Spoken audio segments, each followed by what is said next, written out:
My first guest is a Tony and Emmy award-winning actor who can currently be seen as the alien high commander on Third Rock from the Sun. Please welcome our pal, John Lithgow.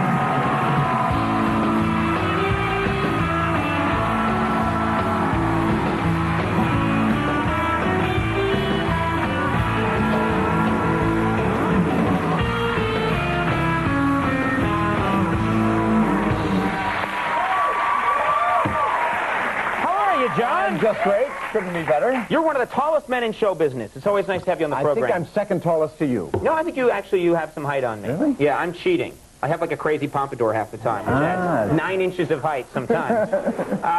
Thanks so much for coming on the show. No, it's a pleasure. And I understand you want to clear something up right away. There was an item, I guess, in Newsweek magazine that has you worried. Yes, I've been seriously misrepresented by Newsweek once again. On the last day ever of Seinfeld, which is a show that shoots just down the alley from us at CBS Studio Center, even though we're both NBC shows, I walked down to say goodbye to everybody. And said goodbye to Jerry and Julia and Michael, everybody. And there was somebody clicking photographs. My picture appeared the following week in Newsweek as one of the secret celebrities on the final show of Seinfeld. I think we have a photo. We have this. This is from Newsweek. Can you put that up, please, Liz? This is me, my jolly goodbyes to Wayne Knight. That's Keith Hernandez. That's Keith Hernandez, now, of course. I just want to say unequivocally, I am not on this show. Everybody's going to think that I was on it and was cut out because I sucked. If I had been on it, I would have walked away with it. Well, wait a minute. Whoa. Well, wait a minute. How do we know that this isn't just an excuse, that you were on it, you babbled incoherently? You just have to take my word for it. My word is my bond. I understand. Okay. Well, you know, we had a friend of yours on the show just the other day. Who was that? I love saying her name because it makes me sound classy.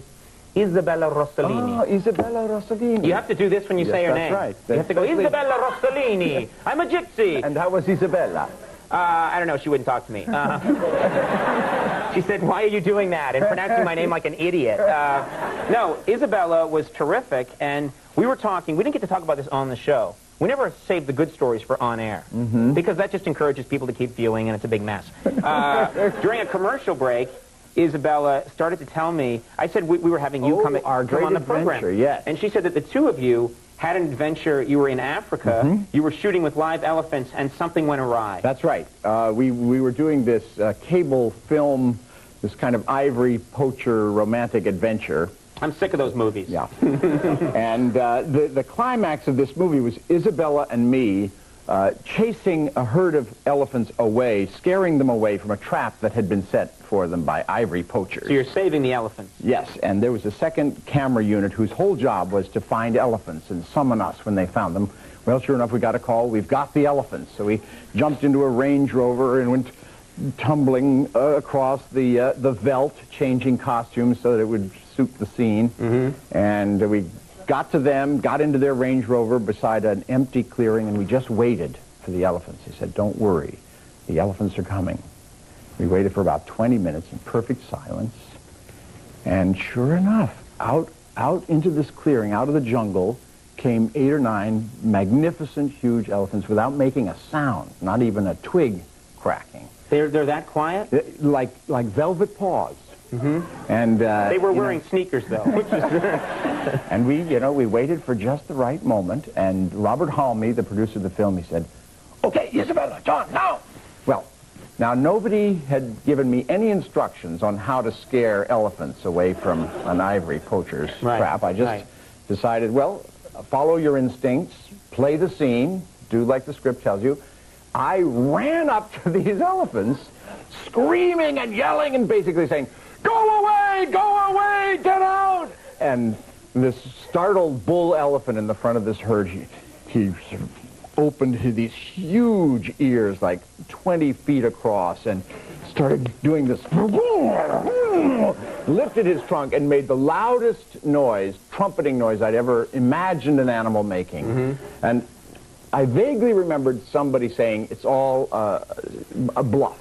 Just stand just stand there. So I stood there and faced this elephant down. That's not good enough. I vaguely remember somebody saying that is not good enough. And I heard Halmy saying, "Get in the car, John! Get in the car! Get in the car!" So I ran back and I turned around. Isabella was gone, long gone. I got into the car, into the passenger seat, and just panting, and exhilarated, and surging with adrenaline. And I looked over at the Kenyan driver, who had his hands on the wheel and his head down. He was shaking his head, and he said, "I would not have done that." I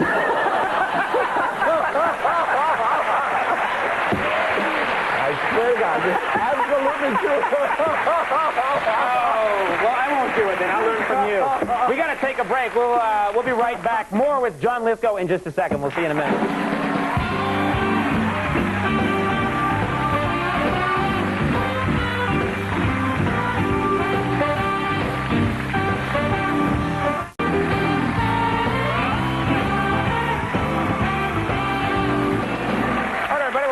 Sitting here with John Lithgow, and you have actually a pretty cool project to talk about, which is an episode of Third Rock with a great guest star. A great guest star, John Cleese, who is a genuine great guest star.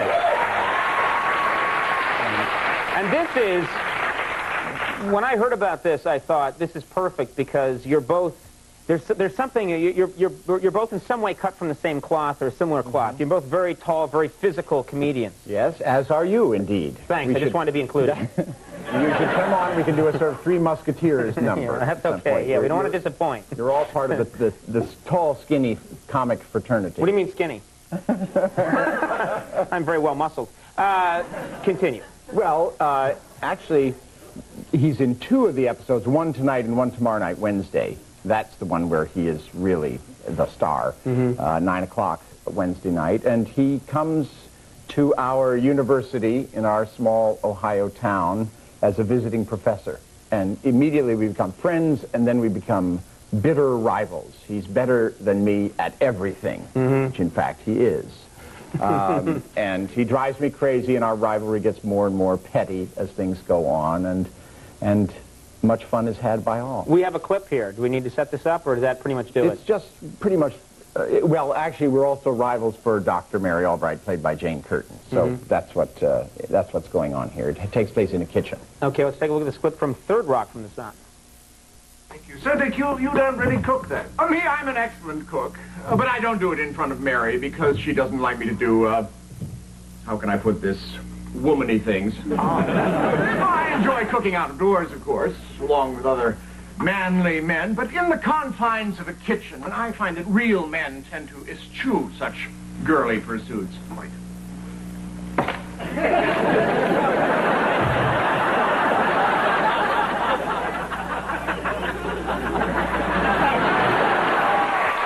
We gotta love that lobster juice.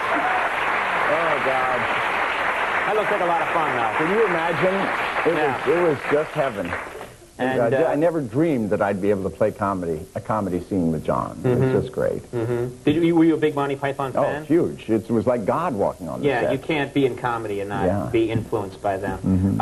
You have, I understand, before we have to wrap things up, you have a special request for the audience, is that right? Yes. I don't like to do talk shows unless I can finish big. So I decided to do a little performing. I'm going to read a speech of Shakespeare, Henry V. There's a fly buzzing. There's a fly here. Let's see if I can kill this. Now I see why you don't want to do talk shows. My God, look at that. Crappiest show ever. Okay. We store trash down here. That's one of the problems.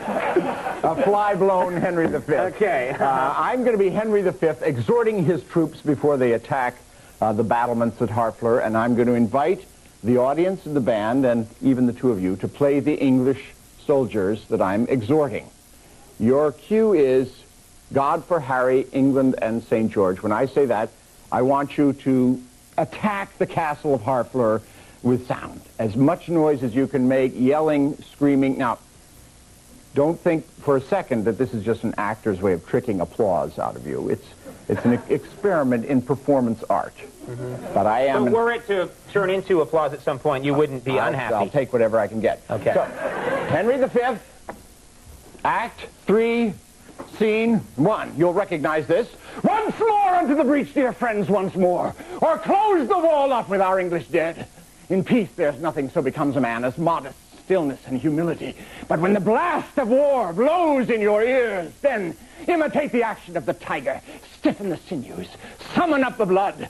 Disguise fair nature with hard-favored rage.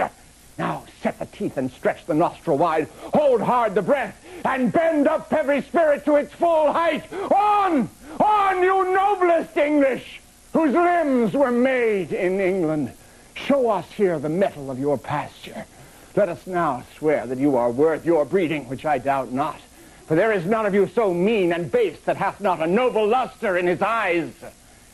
I see you stand like greyhounds in the slips, straining upon the start. The game's afoot. Follow your spirit, and upon this charge cry, God for Harry, England, and St. George!